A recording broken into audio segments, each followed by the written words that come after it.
राम नाम स्मरण करना, यह हम सब लोगों का परम धर्म है। अच्छा देखो, हम आपसे पूछते हैं, आम के वृक्ष में अगर आम का फल न लगे तो वृक्ष बेकार है कि नहीं? क्यों भाई?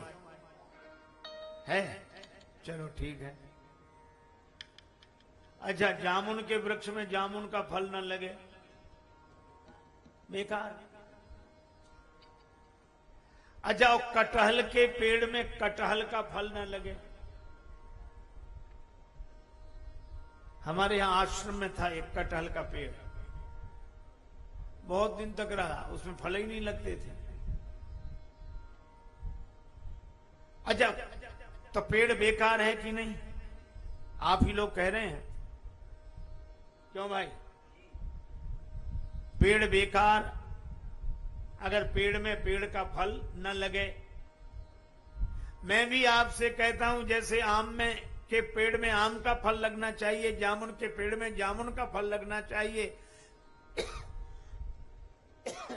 कटहल के पेड़ में कटहल का फल लगना चाहिए,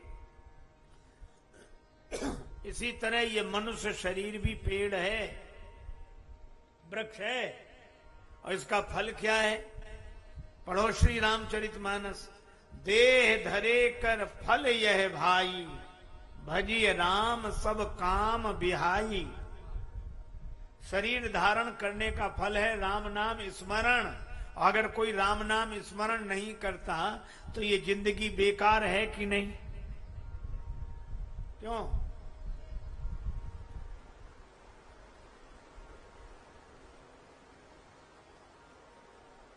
इसलिए राम जपो राम जपो राम जपो बावरे, राम जपो राम जपो राम जपो बावरे, राम जपो राम जपो राम जपो बावरे, राम जपो राम जपो राम जपो बावरे, जपो राम जपो राम जपो बावरे। घोर भव नीर निधि नाम निज नावरे, घोर भव नीर निधि नाम निज नावरे। राम जपो राम जपो राम जपो बावरे, राम जपो राम जपो राम जपो बावरे, राम जपो राम जपो राम जपो बावरे, राम जपो राम जपो राम जपो बावरे। दुख में भगवान का नाम लेना चाहिए, क्योंकि दुख को मिटाने की शक्ति भगवान में ही है। दुख में दुख मिटाने वाले भगवान को याद करो और सुख में सुख देने वाले भगवान को याद करो।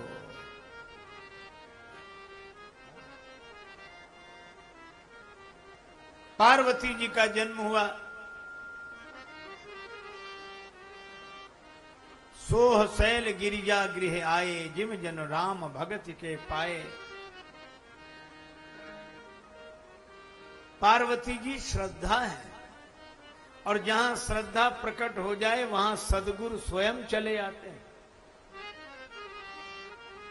नारद समाचार सब पाए, कौतुक ही गिर गे सिधाए। हिमांचल राज ने बड़ा स्वागत किया, प्रणाम किया और बेटी को बुलाकर प्रणाम कराया। महाराज, इसके गुण और दोष का वर्णन करो।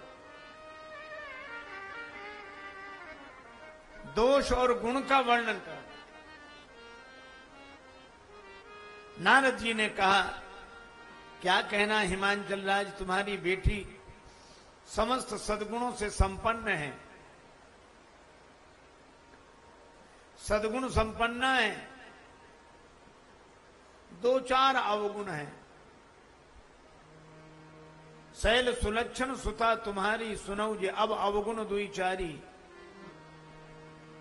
इसको जो पति मिलेगा जोगी, जटिल अकाम मन नग्न अमंगल बेख।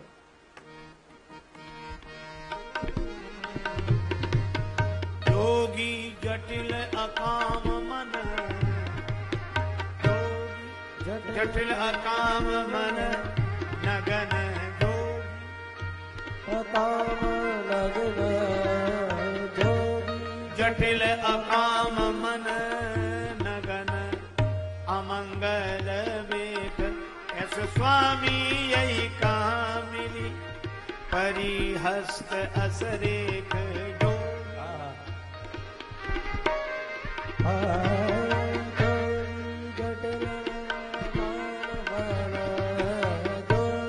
जोगी जटिल अकाम मन, अकाम मन, अकाम मन जोगी जटिल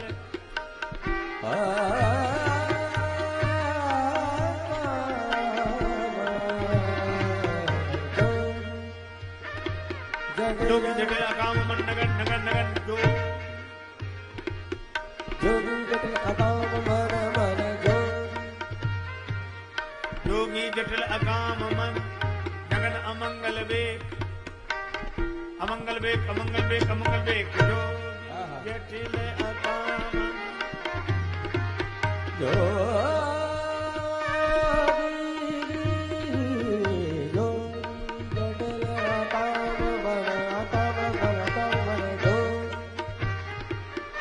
अस स्वामी यही का मिली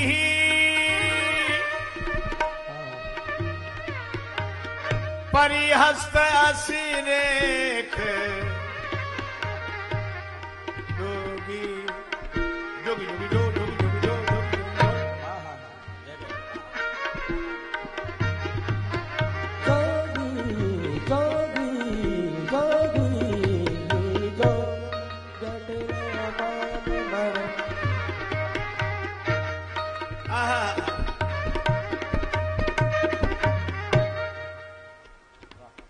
योगी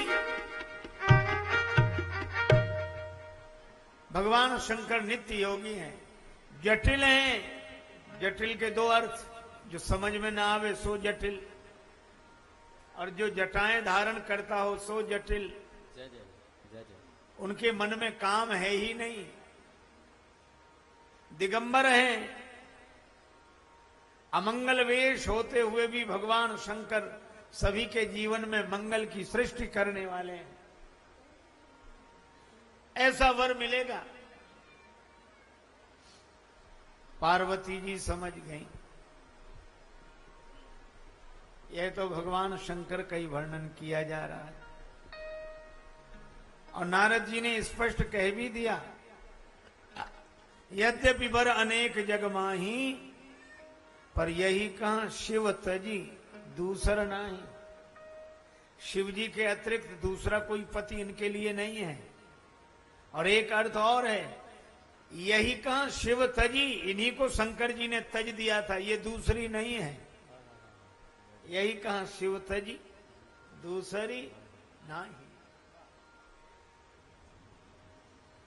लेकिन भगवान शंकर दुराराध्य पे अहि महेशु, आशुतोष पुण्य किए कलेशु। भगवान शंकर प्रसन्न हो जाते हैं, जो तप करे कुमारी तुम्हारी, भाव्यू मैट सकहीं त्रिपुरारी। अगर विवाह शंकर जी से हो जाए तो दोष को भी लोग गुण समझेंगे। ठीक है महाराज। नारद जी विदा हुए। हिमांचल राज ने कहा, बेटी तप करे। माता मैना ने कहा कि नहीं नहीं। अच्छा देखो, पार्वती जी का जन्म कितना सुंदर, पर्वत की पुत्री बनी। और पर्वत कौन? पावन पर्वत वेद पुराना, वेद पुराणों से उद्भूत यह श्रद्धा। और माता का नाम मैं ना, मैं ना, यहां मैं ना हो ऐसी अहम शून्य वृत्ति जिस श्रद्धा में हो, वो है पार्वती जी। और ऐसी श्रद्धा जहां होती है उसे भगवान के पास जाना नहीं पड़ता, भगवान शंकर स्वयं चलकर उसके पास आ जाते हैं। माता मैना ने कहा कि मुझे मुनि की बात समझ में नहीं आई, घर वर कुल देखकर बेटी का विवाह तय कर दो। हिमांचल राज ने कहा बर पावक प्रगटे शशि माही नारद वचन अन्यथा नाही। नारद जी का वचन मिथ्या नहीं हो सकता, उनका नाम ही नारद। एक सज्जन विनोद में कहते थे नारद जिनकी बात कभी रद्द हो ही नहीं। तब तक पार्वती जी ने कहा कि मां मैंने स्वप्न देखा, स्वप्न में गौर वर्ण परम तेजस्वी एक ब्राह्मण ने मुझसे कहा तपस्या करो।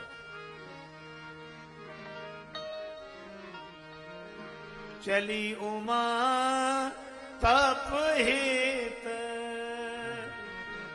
हर साई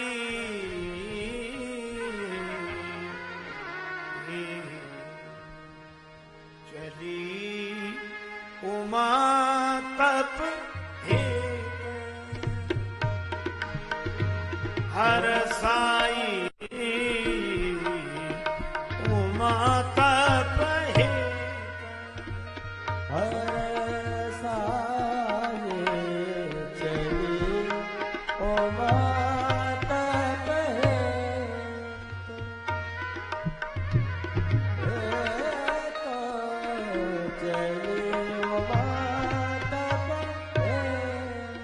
अति सुकुमारी अति सुकुमारन तन तप जो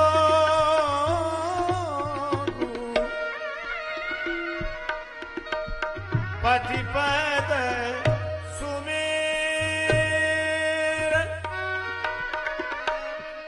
सजा सब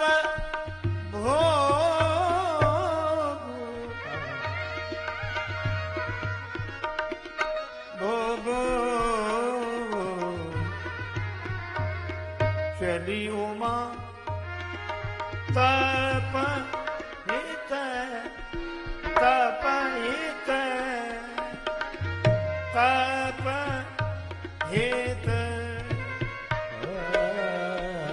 चली उमा तप हित चली उमा तप हित उमा तप हित उमा तप हित। पार्वती जी तपस्या करने गई।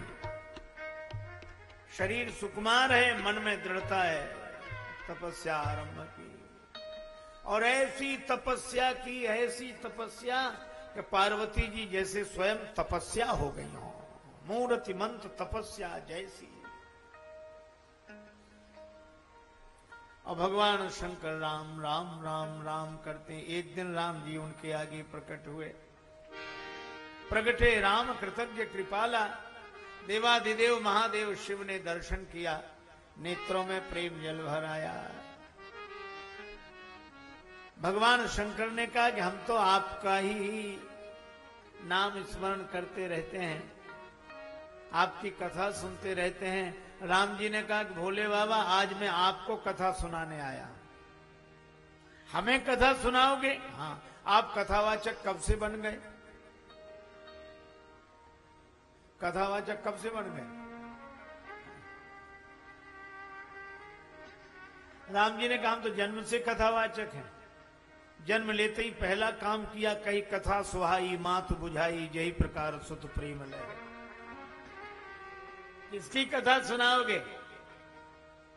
पार्वती माता की। अति पुनीत गिरिजा के करनी विस्तर सहित कृपा निधि वर्णी। व्यास शैली में भगवान पार्वती जी की महिमा का वर्णन करते हैं। भगवान शंकर के नेत्रों में प्रेमाश्रु आ गए, प्रसन्न हो गए शिव जी। भगवान राम ने कहा कि प्रसन्न हो तो कथावाचक को दक्षिणा मिले। क्या चाहते हो? अब विनती मम सुनो शिव जो मोह पर निज ने हो। जाई विवाह शैल जही यह मोहि मांगे दे हो। पार्वती जी से विवाह कर लो। शंकर जी बोले उचित तो नहीं है, लेकिन फिर भी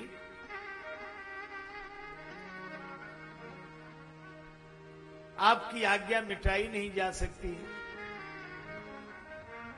सिर धरियाय सुकरी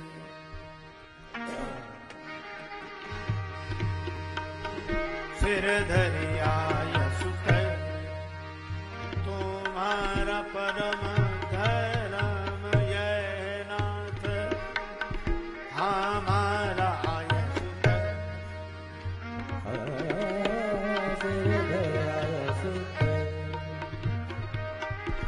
आयस करिए तुम्हारा सिर धरि आयस सिर धरि आयस तुम्हारा सिर धरि आयस परम धर्म ये नाथ हमारा आयस है तुम्हारा परम धर्म ये नाथ हमारा सिर धरि आयस सिर धरि आयस करी आयस सिरोधार्य आपकी आज्ञा। राम जी बोले हमारी आज्ञा सिर पे मत रखो, सिर पे गंगा जी बह रही, कहीं गंगा जी की धारा में आज्ञा ना बह जाए, अब उर राखो। पर शंकर जी ने शंकर सोई मूर्ति उर राखी। सप्तऋषि आए, सप्तऋषियों को भेजा, पार्वती जी की परीक्षा लो। क्यों राम जी के वचन पर भरोसा नहीं जो परीक्षा लेने के लिए सप्तऋषियों को भेज रहे? भरोसा तो है, पर पार्वती जी पूर्व जन्म में सती थी, इन्होंने हमारे भगवान को बिना परीक्षा के स्वीकार नहीं किया, तो हम सती जी को बिना परीक्षा के कैसे स्वीकार कर लें?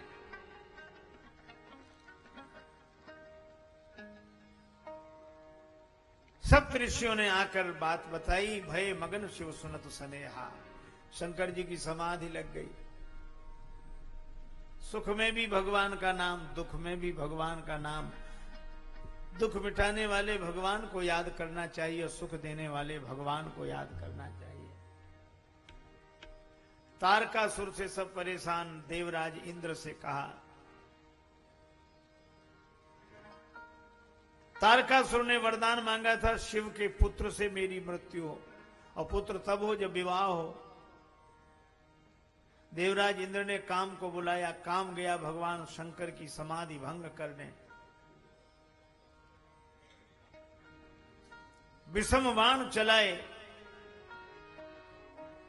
समाधि छूटते ही शंकर जी जाग गए। चारों तरफ देखा, आम के पत्तों में छिपे हुए काम को देखकर तीसरा नेत्र खुल गया, काम जलकर भस्म हो गया। हाहाकार मच गया देवताओं में।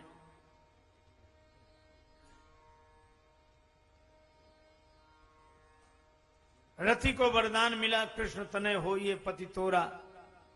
हिमांचल राज को समाचार मिला। हिमांचल राज ने सोचा काम जारी रति कहूं बर दीन्हा, कृपा सिंधु यह अति भल कीन्हा। सासति कर पुनि करहि पसाऊ। ब्रह्मा जी सब देवताओं के साथ गए, प्रार्थना की, पृथक पृथक तिनकीन प्रशंसा। शंकर जी प्रसन्न हो गए, वरदान मांगो। ब्रह्मा जी ने कहा ये देवता आपका विवाह देखना चाहते हैं। एवमस्तु। रुद्रगणों ने कहा कि बाबा आपने विवाह के लिए वचन दे दिया, घर में कुछ है? शंकर जी बोले कुछ नहीं है, और आपको चिंता भी नहीं है। शंकर जी बोले घर में कुछ हो तब तो चिंता हो, जब कुछ है ही नहीं तो चिंता काहे की? आपके यहां रिश्तेदार नहीं आए, चाचा चाची, मामा मामी, भाई भाभी? शंकर जी बोले कोई है ही नहीं जो आवे। किसी से रिश्ता नहीं, रिश्ता तो है, नाता एक राम जी से। अरे तो भगवान विष्णु से मुकुट मांग लो। शंकर जी ने कहा ये मुकुट मांगना ठीक नहीं है। मुकुट जिसके सिर पे आता है उसे अभिमान होता है, जिस बेचारे को नहीं मिल पाता उसे ईर्ष्या होती। तो कौन सा मुकुट रखोगे? शंकर जी बोले जटा मुकुट, जटाओं का मुकुट ठीक है। और मोर?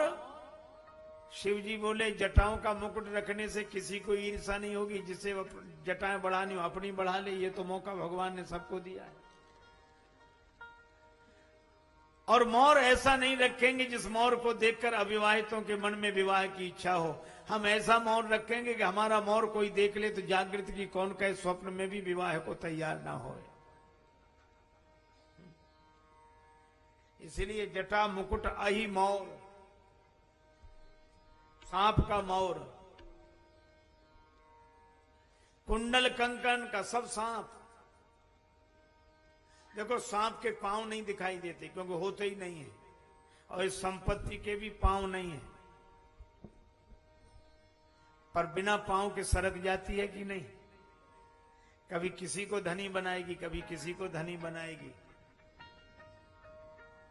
तो इनका उपयोग करें पर इनमें आसक्त ना हो। अच्छा, ये शरीर में उबटन काहे का हो? शिव जी बोले चिता भस्म का लेपन करो। ये चिता की भस्म आपको इतनी प्रिय क्यों है? शिव जी बोले एक आदमी मरा, लोग राम नाम सत्य उच्चारण कर रहे थे, हमको लगा कि हमारी पार्टी के आदमी है, तो अदृश्य रूप से हम उनके साथ गए। पर लोग मरघट में मुर्दा जलने लगा, वहीं बैठ गए, आपस में बात करने लगे। एक को बुलाया, एक ने कहा कि तुम्हें कब पता लगा इसके मरने का? वो बोला हमको बहुत जरूरी काम था, इसको आज ही मरना था, व्यवहार में न जाओ तो अच्छा भी नहीं लगता। एक बोला मकान बन रहा, मजदूर वहां खड़े होंगे, हम यहां पड़े हैं।